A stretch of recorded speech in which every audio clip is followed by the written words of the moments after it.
तो हर हर महादेव सबको। मैं आ गई हूँ अपनी एक सोलो ट्रिप के साथ। तो आज मैं जाने वाली हूँ झारखंड के दियोघर वैद्यनाथ ज्योतिर्लिंग के दर्शन करने के लिए। तो मैं आपको बताने वाली हूँ कि कैसे कहाँ पे जाना है, कैसे क्या करना है। तो अगर आप झारखंड के दियोघर वैद्यनाथ ज्योतिर्लिंग के दर्शन करना आ रहे हैं तो ये व्लॉग आपके लिए है, आप इसको पूरा देखिएगा। तो सबसे पहले आप जहाँ पे भी रहते हैं वहाँ से आप ट्रेन पकड़ के आ जाइए जसीदी जंक्शन या फिर वैद्यनाथ रेलवे स्टेशन। उसके बाद आप वहाँ से ऑटो लेके या फिर कुछ या टैक्सी करके मंदिर तक आ सकते हैं। वहाँ पे आप फ्रेश वगैरह हुई है, वहाँ पे आपको होटल मिल जाते हैं बहुत ही सस्ते दामों में और महंगे भी मिलते हैं, और डॉर्मेट्री रूम्स भी मिलते हैं। तो वहाँ पे आके आप होटल लेके आप फ्रेशन अप होके आप आ सकते हैं मंदिर के दर्शन के लिए। तो मैं नहा धो के तैयार होके आ गई थी मंदिर के दर्शन के लिए। मैंने वहाँ पे होटल नहीं लिया था, मैंने वहाँ पे सिर्फ नहाने के लिए रूम लिया था, जो कि आपको 200 रुपीज़ पर पर्सन मिल जाएगा। आप नहा धो के आ जाइए। अगर आप होटल में नहीं नहाना चाहते हैं तो यहाँ पे एक कुंड भी है जहाँ पे सब लोग पहले स्नान करते हैं, लेकिन मेरे को नहीं पता था, मेरे को बाद में ये चीज़ पता चली थी। तो मैं इसलिए मेरे को थोड़ा सा रिग्रेट भी हुआ था कि मेरे को पहले से नहीं पता था। तो आप इस चीज़ की जानकारी पहले से लेके आइए। अगर आप ये व्लॉग देखते हैं तो आपको इस चीज़ की जानकारी हो जाएगी।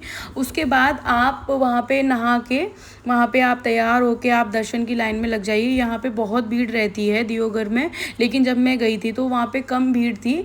अगर आप सावन के दिनों में आ रहे हो तो आपको यहाँ पे 10-10 घंटे भी लाइन में लगना पड़ सकता है और बहुत लंबी लाइन होती है। बट मैं जब गई थी, अगर आप सुबह आएंगे नॉर्मल डेज़ में तो आपको इतनी भीड़ नहीं मिलेगी, आपके आराम से 3-4 घंटे में दर्शन हो जाएंगे। मेरे लगभग 3 से 4 घंटे में दर्शन हो गए थे। और उसके बाद हम लोग धीमे धीमे, बहुत ही सिंगल लेन होती है यहाँ पे, तो सिंगल लेन में आपको घूम घूम के बहुत घूमना पड़ता है। पहले ऊपर लाइन चलती है, उसके बाद आपकी लाइन नीचे जाती है, उसके बाद आप मंदिर की ओर धीमे धीमे करके एक पतली लाइन में आपको ये लोग भेज देते हैं। तो उसके बाद आप मंदिर में पहुंचते हैं। आप अंदर की साइड भी बहुत भीड़ हो रखी होती है, बट ये है कि आपको इसके ज्योतिर्लिंग के स्पर्श दर्शन करने को मिलते हैं। सावन में स्पर्श दर्शन करने के लिए भी नहीं मिलते हैं, बट मेरे को स्पर्श दर्शन करने के लिए मिले थे। तो दर्शन करने के बाद हम लोग बाहर निकल आए थे, उसके बाद आरती की और उसके बाद थोड़े बहुत फ़ोटोज़ वगैरह हमने खिंचाए।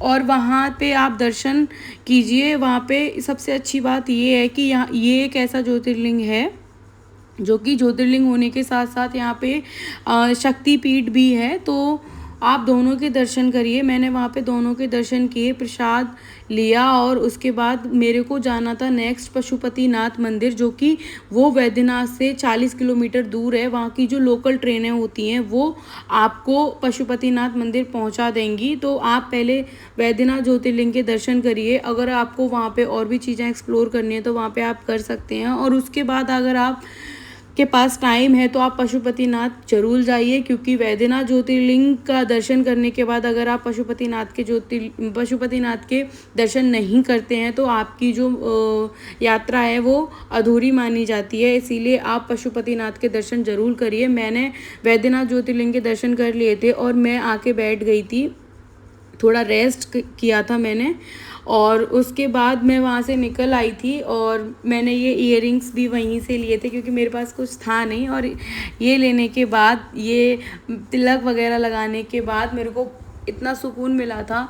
और उसके बाद मैं निकल चुकी थी अपनी नेक्स्ट डेस्टिनेशन पे, और वो थी पशुपतिनाथ। वहाँ से हमने लोकल ट्रेन ली, जो कि लोकल ट्रेन चलती हैं, और जो लोकल ट्रेन का नज़ारा होता है वो मैंने कैप्चर नहीं किया, sorry for that.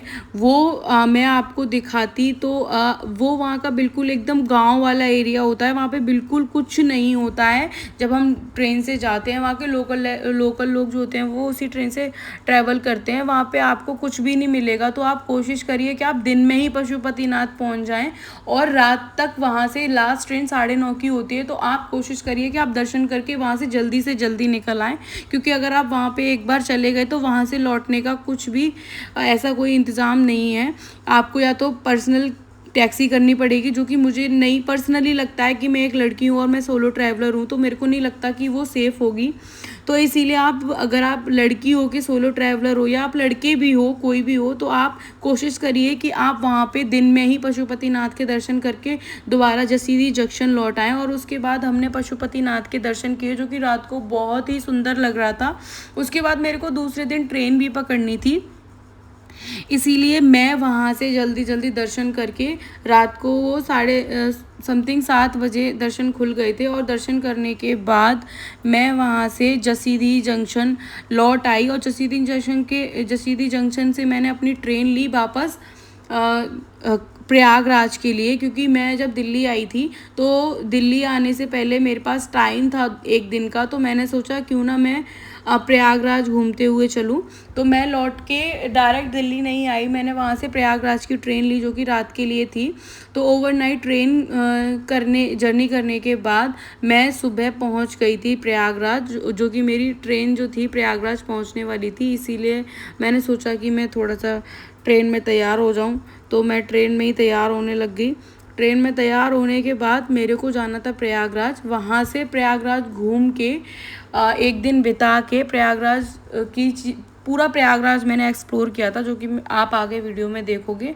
Prayagraj explore करने के बाद मेरे को निकलना था दिल्ली वापस, तो इसीलिए अब हम तैयार हो रहे हैं। आप देखिए, ट्रेन में कहीं भी शुरू हो जाती हूँ मैं किसी से फ़र्क नहीं पड़ रहा था मेरे को कौन क्या देख रहा है, कोई क्या कहेगा मेरे बारे में कि ये लड़की कर क्या रही है। मेरे को बस अपना तैयार होना था, क्योंकि मैं वहाँ पे जाके अपना टाइम नहीं वेस्ट करने वाली थी, क्योंकि कॉर्पोरेट मज़दूर हूँ और मुझे लौटना भी होता है, तो मैं अपना टाइम बिल्कुल भी वेस्ट नहीं करना चाहती थी।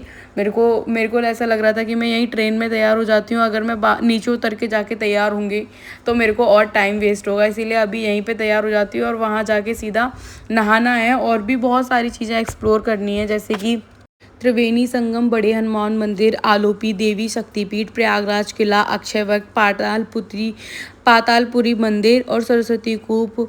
तो बहुत सारी चीज़ें हैं प्रयागराज में। नैनी ब्रिज, जब मैं कुंभ के टाइम पे गई थी तब मैं नैनी ब्रिज भी घूम के आई थी, और वहाँ पे 4 धाम वाला मंदिर भी है, तो वो भी काफ़ी अच्छा है आप अगर जाते हो। तो अब हम हो गए हैं तैयार, एकदम रेडी हो गए चकाचक, और हमारी ट्रेन भी पहुँचने वाली है, प्रयागराज पहुंचने वाली है। पहले तो मन किया, जब बीच में काशी पड़ी थी तो मेरा मन किया कि मैं एक बार काशी रुक जाऊं, क्योंकि काशी ऐसी जगह है जहाँ पे बार बार जाने का मन करता है।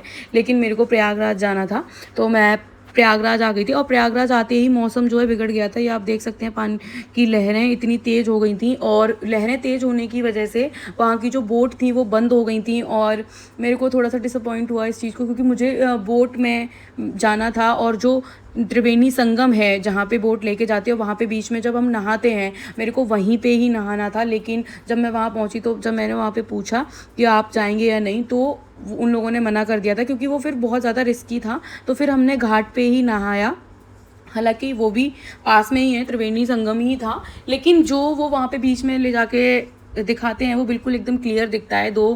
जो उनका रंग होता है पानी का वो मिलता है। तो फिर हम वहाँ पे हमने स्नान किया। स्नान करने के बाद हमको जाना था हनुमान मंदिर, तो मैं पहले स्नान करने के बाद जो वहाँ पे कपड़े चेंज करने के होते हैं, वो चीज़ अगर मैं आपको दिखा दी तो आपको बेकार लगता है, क्योंकि वहाँ पे वो उस चीज़ की कोई सुविधा नहीं है। तो फिर वहाँ से हम लोगों ने कपड़े वगैरह चेंज किए, और फिर मैं निकल चुकी थी बड़े हनुमान मंदिर के लिए। वहाँ पर मेरे को एक अपना छोटा सा दोस्त मिला, उधर को जाता, उधर को जाना, उधर को जा उधर को जाना। अब आप पसंद आ रही हैं, उधर को जा, लगा आप खाने खाएंगे। मेरे पास कुछ है, पेड़ा है, रुक। वो तेरे को पेड़ा देती है अपन, आपको चप्पल की तरह। चप्पल बैग में। आपको हमसे प्यार हो गया है।